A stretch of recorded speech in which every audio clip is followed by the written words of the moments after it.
Iceland is well known as a beautiful country with many natural wonders you won't be able to enjoy in any part of the world. Volcano, glacier mountain, iceberg, hot spring, and about 10,000 waterfalls. A tour around here seems like an adventure out of planet Earth. It definitely fit the bill as once-in-a-lifetime experience. The bill. Yes, the bill. Let's talk about money and the cost of touring Iceland. The cost of touring the country is also as expensive. Or is it? Said to be one of the most expensive countries to tour, I made a trip there to find out the truth. So is touring Iceland really expensive? Let's see. As an island country, which rely heavily on imports, we would expect things to be more expensive naturally. But that's a topic too profound to discuss here. Since I had planned to visit the country, I have to accept what it is. First of all, I must make known that I came from Singapore, another well-known expensive country. So I probably will be comparing prices between the two countries. As for air ticket, I came into Iceland through Scotland and select the most convenient flight time available. The flight happened to be EasyJet, a budget airline, which happens to be one of the cheapest flight. The cost was about $210 per person for a return flight to London, including the seat selection fare. I actually thought it is cheap. Might be because I booked the flight 8 months earlier.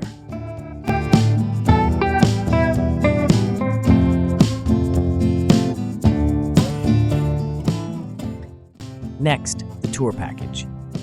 We went online and found this tour agency, Bus Travel Iceland. We got 3 tours from them.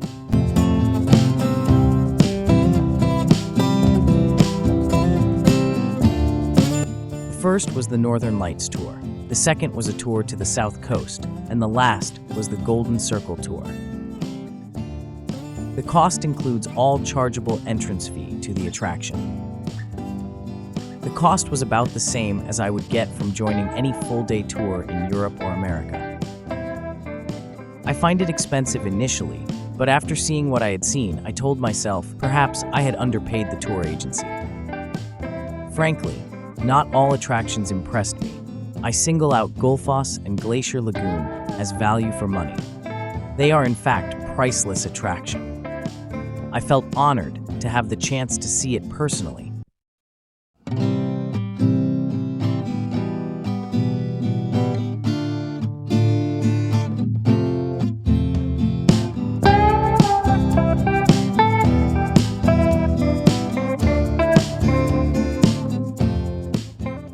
The price of food and beverages at tourist attractions are quite reasonably priced. They are generally a bit high, but I think is still acceptable. Of course, they are a bit pricier than those you would get in the city. For a tourist attraction, I am mentally prepared that I would have to pay a bit more. Not much more, actually. At least the price did not deter me from skimping on this and that. As a tourist, we are bound to always pay a bit more than the local, since we do not know where to get reasonable price meal. Perhaps because of the rumor high price of food, we saw many tourists from our bus and elsewhere actually brought their own lunch boxes.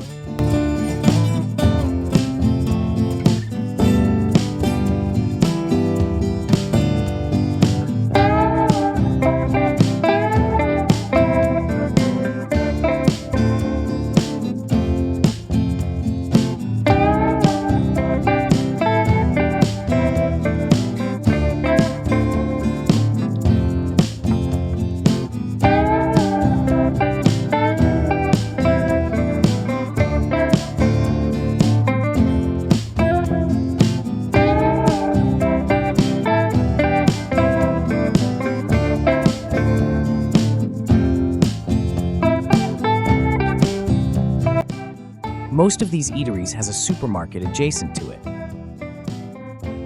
Their price tag does shock me. I can't believe they are available at this low price at a tourist attraction. We got our drinks and some snack from it. As for the using of washroom, I can't recall I was charged a single time. Air tickets aside, the most costly part of the tour is accommodation or hotel.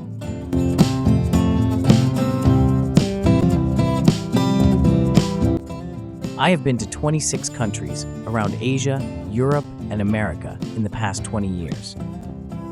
Price of hotel in Iceland is the most expensive of all hotel I ever came across. To get one which is convenience for us to travel around, I search on online websites for days before I finally found this Storm Hotel, which meets everything I was looking for. The cost is near to $300 per night. The room fee includes breakfast, which I find is about 30% more than I would need to pay for an almost similar hotel in Europe. The only difference is the room is much more spacious. Basically, we are there just to rest, sleep, then go out and play the following day. And this is not even a 5-star hotel.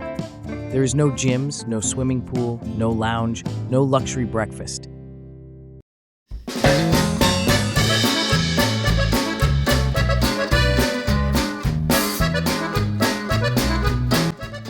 Lastly, on our free time, we would visit the Laugavegur Street or the nearby Rainbow Street. We had few meals there in the 5 days in Iceland. With the limited time available, we went for few popular restaurants, which are all within our budget. The food is good and experience is great. We do not find it super expensive.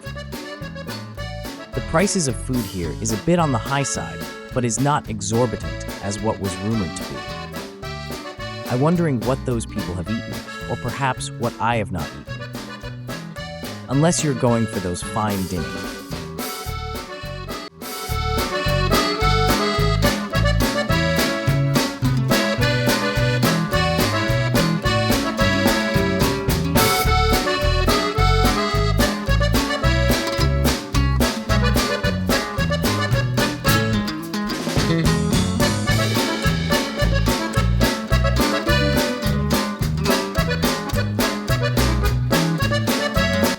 There is no McDonald's or Burger King restaurant in Iceland.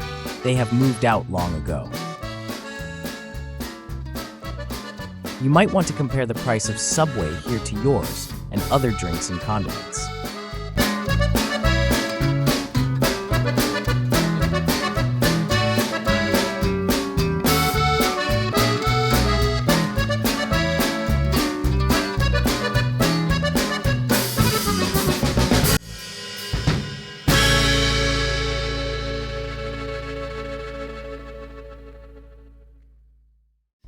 So is touring Iceland very expensive? I thought so initially, but after experiencing it myself, I find that except for the hotel, the cost of most things mentioned above is just as usual as I would be charged in touring Europe or America. In conclusion, personally, I do not think that holidaying in Iceland is expensive. Hopefully this video helps in one way or another in your decision-making in coming to Iceland. Thank you for watching. Do like, share, and subscribe to my channel.